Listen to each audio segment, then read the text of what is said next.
ito ay rated SPG. Striktong patnubay at gabay ng magulang ang kailangan. Maaaring may masiselang tema, lengguwahe, karahasan, sexual, horror o droga na hindi angkop sa mga bata. Lumiliit na ang mundo ni Renan. Matutuklasan na ni Lilet at Kurt na si Attorney Renren Feliciano at Attorney Renan Alon ay iisa.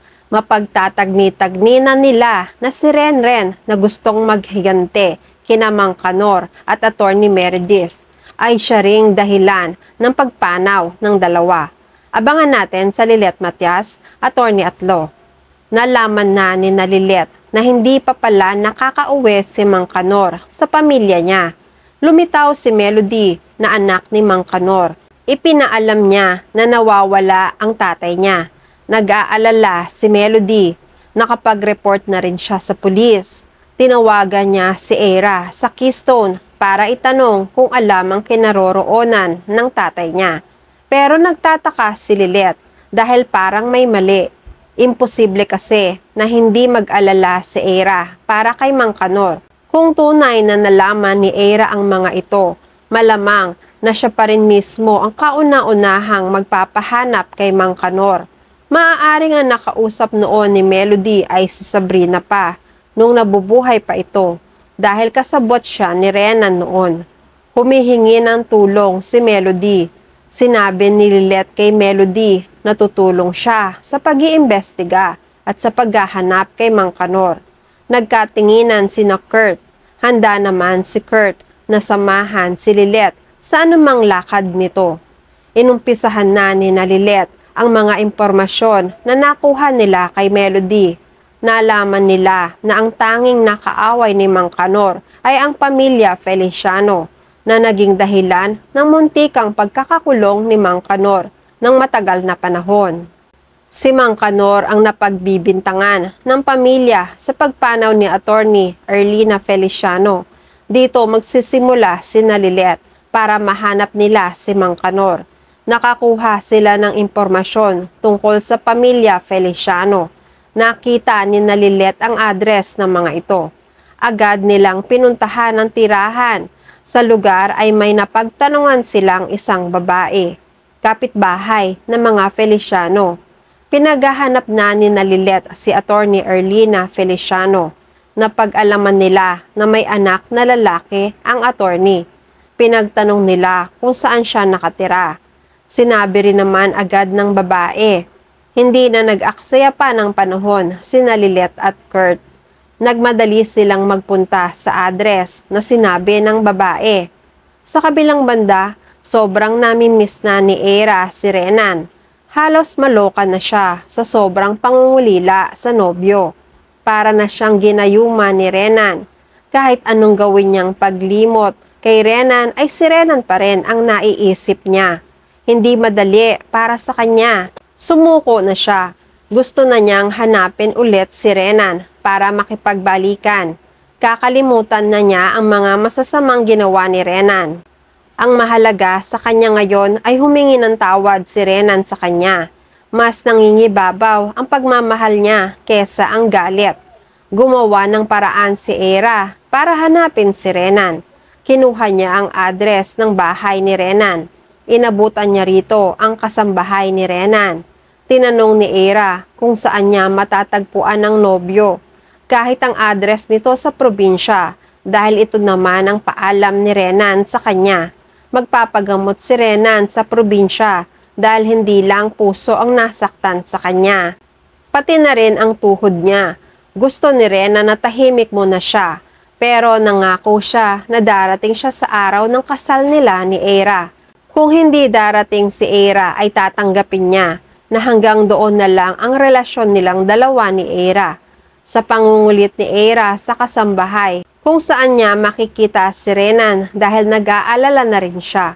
Hindi pa rin ibinigay ni Marta ang address ng amo. Nanindigan si Marta sa pangako niya kay Renan na hindi niya sasabihin ang kinaroroonan ni Renan. Nagdahilan si Marta na hindi niya talaga alam ang address ni Renan sa probinsya dahil wala naman binilin sa kanya. Naiiyak na si Era. Nawawalan na siya ng pag-asa. Umalis si Eira ng bigo. Sa pag-alis ni Eira, agad naman ni-report ni Martha ang nangyari sa bahay. Tinawagan at ikinuwento ni Martha na nagpunta nga si Eira sa bahay para hanapin si Renan. Natutuwa naman si Renan sa nangyari dahil epektibo ang mga payo ni Patricia na lumayo muna para masukat ni Renan kung mahal ba talaga siya ni Eira. Dahil habang lumalayo si Renan ay mas naiisip ni Eira si Renan. Nire-reverse psychology ni Renan si Eira. Hindi siya nakipag-away kay Eira, bagkus nagpa-victim siya para sa ganon ay maawa sa kanya si Eira. Paraan niya ito para ang susuko sa kanila ay si Eira. Hindi nga nagkakamali si Renan, tumalab ang plano niya. Mas lalo siyang nagtatago, mas lalo siyang hinahanap-hanap ni Eira. Natutuwa si Renan kay Martha dahil ganun ang mga sinabi ng kasambahay kay Eira. Umayo ng lahat ng bilin niya sa kasambahay niya. Ikinuwento pa ni Martha na pinipilit siya ni Eira na paaminin kung alam ba niya ang lugar na tinitirhan ni Renan. Alam ni Martha na nag-aalala si Eira, pero kahit ganun ay hindi pa rin siya bumigay. Hindi pa rin niya sinabi kung nasaan ang kinaroroonan ni Renan. Sa kabilang banda, pursigido sina Lilet at Kurt na hanapin ang address na binigay ng babaeng napagtanungan nila. Ito na kasi ang pagkakataon nila para makaharap ang pamilya ni Attorney Erlina Feliciano. Kung sino man ang kamag-anak na matatagpuan nila sa address ay makakapagbigay ng lead sa kanila para mahanap nila ang katotohanan sa pagkawala ni Mang Kanor. Hanggang sa natagpuan na nila ang address, medyo maliit ang lugar, pero malakas ang loob nila at kampante sina Lilet at Kurt na matatagpuan na nila ang taong hinahanap nila. Agad na kinatok ni Kurt ang pintuan nang nakita niya ang address. Tinawag rin ni Kurt ang tao sa loob kung meron man. Naghihintay si Kurt. Sumunod na rin si Lilet. Sa kabilang banda, napatigil ang pakikipag-usap ni Renan sa kausap dahil may kumakatok sa pintuan ng bahay niya. Nagpaalam siya sandali kay Martha. Titingnan niya kung sino ang kumakatok sa pinto. Dahan-dahan na naglakad si Renan patungo sa pintuan. Tinanggal niya ang pagkakalak nito. Naramdaman naman ni Lilet na may tao na sa kabilang parte ng pinto na nagbubukas para sa kanila. Umaasa sina Lilet at Kurt na makikita na nila ang isa sa pamilya Feliciano. Sinabi pa ni Lilet kay Kurt na meron ng tao na magbubukas ng pintuan para sa kanila. Sa wakas, makikilala na nila kung sino ang anak ni Attorney Erlina Feliciano. Hanggang sa binuksan na nga ni Renan ang pinto.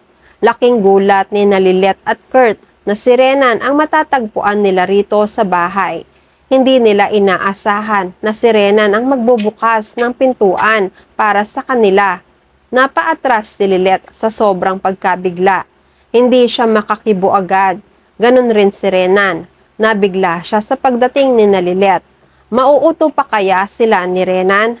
Makakalusot na naman kaya si Renan? At yan ang mga pakakaabangan natin sa Lilet Matias, Attorney at Law. Please like this video and please subscribe to my channel. At magkita-kita po muli tayo sa mga susunod pang episodes.